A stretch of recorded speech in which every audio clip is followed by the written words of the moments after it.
বেকুটিয়া সেতুর কাউখালী প্রান্ত। সন্ধ্যার পর প্রায় 1 কিলোমিটার এলাকা অন্ধকারাচ্ছন্ন। সেতু দিয়ে পারাপারের সময় বাস, ট্রাক, অটোরিকশা ও সাধারণ মানুষ সবাই আতঙ্কে। সেতুটি চীনের সহায়তায় 2022 সালের 4 সেপ্টেম্বর উদ্বোধন করা হয়েছিল। তবে বছরখানেক আগে চুরি হওয়া বৈদ্যুতিক তারের কারণে চলাচলে বিপদ বাড়ছে। ব্রিজের অর্ধেক লাইট নেই, ছিনতাই হতে পারে, সমস্যা হতে পারে।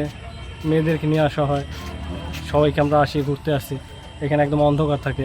এখানে এসে যদি আমরা দেখি এইভাবে অন্ধকার, লাইট নেই, এরকম অন্ধকারে যে কোনো একটা দুর্ঘটনা ঘটতে পারে। আসলে লাইটের কারণে হয়তো কেউ ঘুরতে আইলে, বড় একটা গাড়ি আইলে, ওদিক দিয়ে অটো যদি আয়, অটো যদি না থাকলে একজন যাত্রী আহত হতে পারে। স্থানীয়রা বলছেন, ছিনতাই ও চুরির আশঙ্কা নিয়ে পার হতে হয়। রাত গভীর হলে মাদক বেচাকেনার ঘটনাও ঘটছে।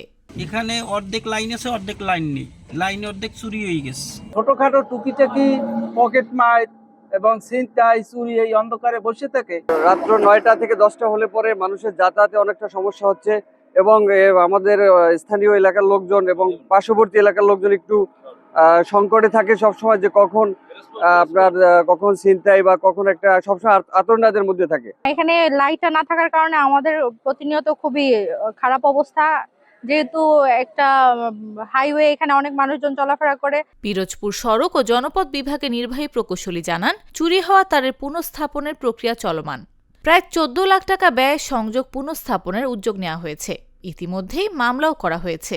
750 মিটারের মতো ল্যাম্পপোস্টের বৈদ্যুতিক তার চুরি হয়। তার প্রেক্ষিতে আমরা থানাতে মামলা দায়ের করেছি এবং পাশাপাশি লাইনটি পুনরুদ্ধারের জন্য বিশেষায়িত দপ্তর হিসেবে আমরা পল্লী বিদ্যুতের সহায়তা নিয়েছি। ওনাদেরকে আমরা জানানোর প্রেক্ষিতে ওনারা আমাদের আনুমানিক 13 থেকে 14 লক্ষ টাকার মধ্যে এরকম একটা প্রাক্কলন দিয়েছে, যার মাধ্যমে লাইনটিকে পুনরুদ্ধার করা সম্ভব হবে। স্থানীয়দের দাবি, কর্তৃপক্ষের তৎপরতা না থাকায় সমস্যার সমাধান বিলম্বিত হচ্ছে। দ্রুত ব্যবস্থা নিলে সাধারণ মানুষের নিরাপত্তা নিশ্চিত হবে এবং দুর্ঘটনার ঝুঁকি কমবে। নিউজ ডেস্ক, জাগো নিউজ।